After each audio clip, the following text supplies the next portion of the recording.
Hey,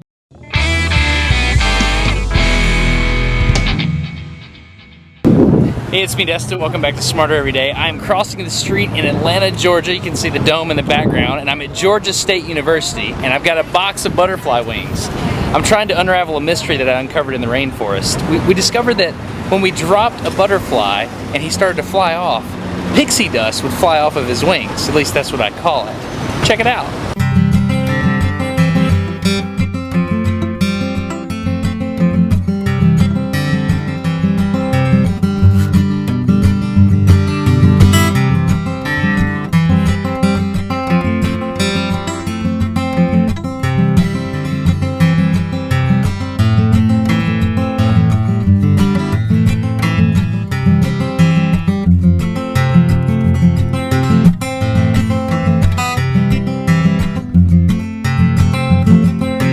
So to figure out what this is, we came to the Pettit Science Center here at Georgia State University. We're going to the Biological Imaging Center.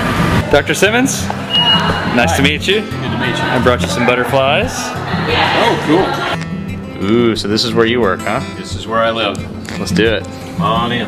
So if you watched the last episode, you're aware that these little dust particles are actually scales coming off the butterfly's wings. What we don't know, however, is how are those scales attached to the wing in the first place? Dr. Simmons happens to be an expert microscopist, and he's agreed to give us a little lesson in scanning electron microscopes. So Dr. Simmons just drew all this. I'm going to try to summarize it. You tell me if I get this wrong, okay? Okay. Okay, so we have tungsten up here. We start a flow of electrons here, and as it comes out, we go through what you're calling electromagnetic lenses. Yes. Okay, and so we vary the beam, and then we start to scan that beam across whatever it is, in this case, a butterfly wing. So depending on where we are in the scan, we measure how many secondary electrons we get off the sample using our electron multiplier. This is our electron detector. And then we run that through some filters, and we're able to get a grayscale image. Is that basically it? That's basically it. We are now experts on scanning electron microscopes. Would you say that? Oh, yeah. All right, time for science. Goggle up. Probably the coolest goggles I've ever been given, not gonna lie. Okay, here's the question. We have three different types of butterfly wings here. We have a sunset moth, which technically isn't a butterfly. We have a morpho butterfly wing, and then we have a Cythereus. What we're gonna do is Dr. Simmons is gonna use the scanning electron microscope to show us the difference in the wings. Now, what I think is interesting about the Cythereus is that it goes from a scaled wing to a transparent wing. The unfortunate thing here is that this is destructive testing. Well, it is what it is, man. We gotta do it.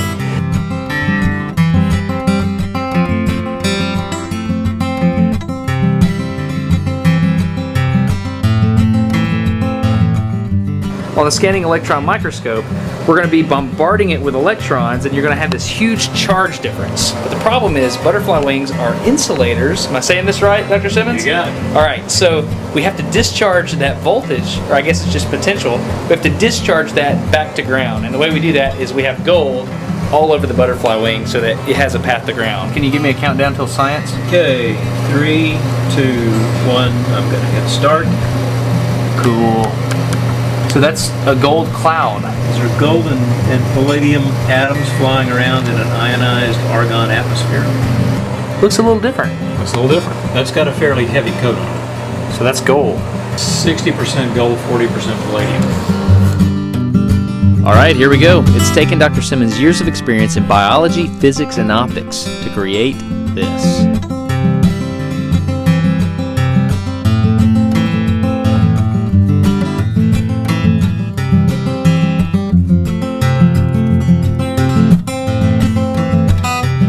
Check it out. You can see that these two butterfly scales right next to each other have different textures. The little holes in the one on the right are less than a micron across. Now, I've heard that butterfly wings are colored by holes in them, so you'd think that the one on the right is colored, right? Well, I did a little cross-check, and I figured out that the ones with the open lattice structure are actually black. Because SEM uses electrons instead of light, it can't provide color, so it's common for scientists to create false color images to help people understand what they're looking at. Check it out again, this time with false color. Okay, let's look at the morpho. You can see that the tops of the wings are blue, but the bottom has some kind of brownish tan color. If we scan it, we can see that these tan scales have small holes in them, but the blue scales have some kind of ridge in them. Now, if we measure the width of these ridges, it turns out that it's the exact same wavelength as yellow light. White light minus yellow light is equal to blue light. So somehow, these ridges are removing the yellow light and making the wing look blue. If we were to take this scale and cut it right here and go look along those ridges, kind of like we're looking through a canyon, you would see a baffled nanostructure that's amazing. As white light comes in, this nanostructure is the perfect size to interact with the wavelength of visible light and strip out the yellow. That leaves blue left, and that's where the morpho gets its color. On this Goliath birdwing butterfly, those baffled nanostructures strip out the red and the blue, which leaves you with green.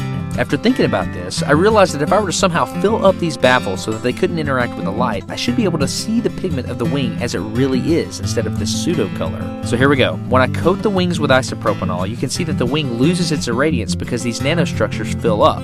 But as soon as it evaporates off, these brilliant colors return. So there you have it. Butterflies use nanotechnology to lie about their color. But we still haven't answered our question. How are these scales attached to the wing? Like this. It's almost as if someone deliberately planted trees in a nice evenly spaced row. I think it's beautiful. Through normal wear and tear, even aerodynamic drag along the wings, these scales are somehow plucked out of these roots, leaving these hollow stumps. So every time you rub a butterfly wing, that's what you're doing. You remember that Cythereus I was talking about, right? It's got scales on one side and it gradually fades to a transparent wing. So I took some photos under my microscope to figure out exactly what colors we should use for the false color, and I discovered that not only are there scales, but there appears to be some type of hairs.